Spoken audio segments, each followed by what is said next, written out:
So today I want to show you how to make fairy gardens and some accessories for it.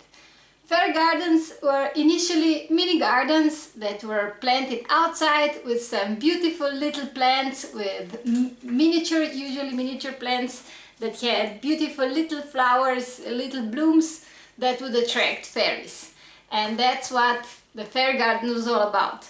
But as time grew, the expansion of the word fairy garden went into more and more modern ways, and now fairy gardens can be made in suitcases. They can have just plastic plants or no plants at all. But for us, we'll stick more to the natural materials, although you can make them with man-made materials and with kits for fairy gardens that are made with wire and different kind of sculptures and so on. You can get a lot of different things for fairy gardens, but I think it's the most fun if you make them yourself. So join me while we make this little well and some fences and stuff like this. Of course, don't forget to like this video if you find it helpful or if you just want to make my day, and subscribe for more Arty content. There's a long summer ahead of us and I've got my head full of ideas. So here's an assortment of things you can use in your fairy gardens. From man-made things like little felt dolls and fairies and wire mini garden furniture to real and fake moss, pine cones, sand and small stones in different colors, twigs, feathers, pine needles, glass stones, miniature clay sculptures that you can make yourself, and pebbles, stones, clay pots, cinnamon sticks, big and small, popsicle sticks, even matchsticks, all kind of sticks, miniature wooden utensils that you can buy at the woodenware stand at the farmer's market. And if you want to use a real plant, you'll need some soil or sand for its substrate, depending on the plant, of course. You can put all those things together and make a very simple but very cute fairy garden. But it's even more fun if you make some accessories yourself, so let's do that. For the well, I used an old glass jar. This one was from cheese sauce, not jam, because we get the best homemade jam from Grandpa in bigger jars. You could also use an old glass that you don't need.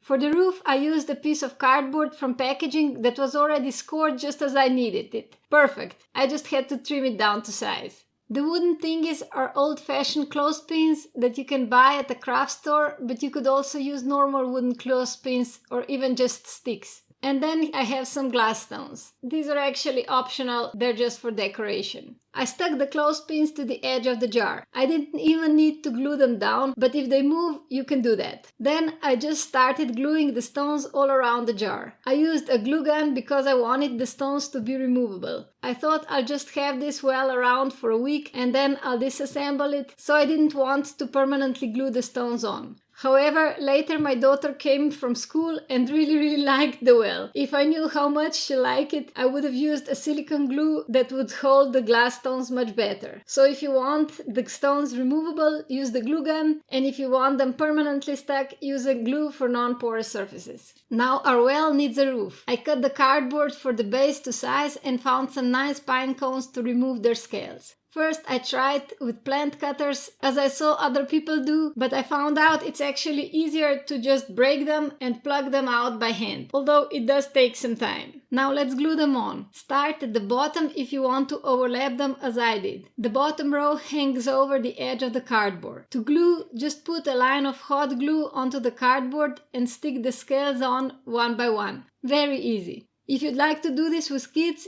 use PVA glue instead. I just didn't have the time for PVA to dry. Otherwise, you know that I love PVA glue because it holds really well and it's biodegradable.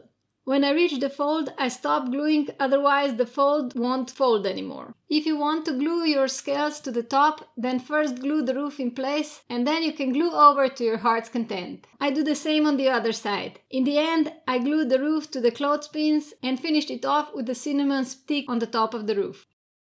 On to the ladder. I used a stick that was left over from pruning and cut it into small pieces. As you can see, I eyeball when I'm cutting, so all the pieces are roughly the same size. I use pruning shears to do this.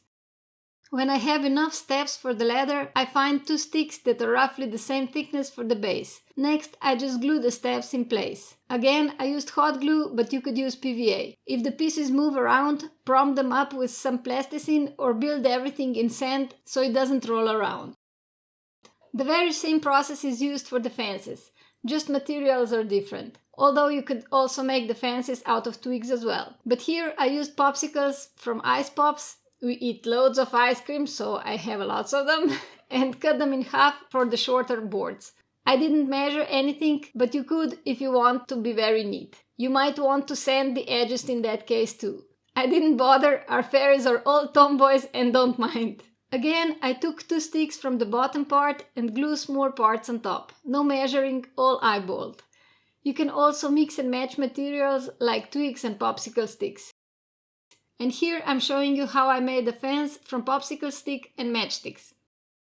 To assemble everything, I poured dried pine needles into clay saucers, evened them out a bit, and positioned our well into it. I moved the needles from where it stands so it doesn't slide. You could also glue the entire thing down first, if you're worried. I leaned the ladder to the well so the smallest of the fairies could still climb up to the well, and placed some clay sheep around the well. My daughter made those sheep at clay class in school, and this is a great way to display them. Kids are always proud if you do that. For the other fairy garden, I just poured some small stones from the beach to the clay saucer. My boyfriend just came home and helped me so the stones didn't fly around. Then I took a broken clay pot because I save everything. Some people intentionally break pots for their fairy gardens, but in our family that's not necessary. Kids do that for me even without me asking. I used a piece of plasticine at the bottom of the broken pot so it doesn't tip over because broken pieces tend not to be so stable. The rose is made from salt dough and it's years old. It's a miracle it's still okay since I did not varnish it or anything. I tried to fit in a ficus bonsai that I got for my birthday from my little one, but it didn't fit, so I abandoned this idea and used a tea candle instead. Now I'm just arranging and rearranging the pieces in the pot. The wings are plaster cast that went a bit wrong, but the wing part is okay, so I saved them. I told you I save everything. Here are all the fairy gardens, the ones you saw me do and the one that my daughter made. As you can see, they're very easy to make and perfect project to use up all those broken and otherwise not usable pieces of craft supplies. Here you can cover them up so the imperfections are not visible and broken pieces just add more charm.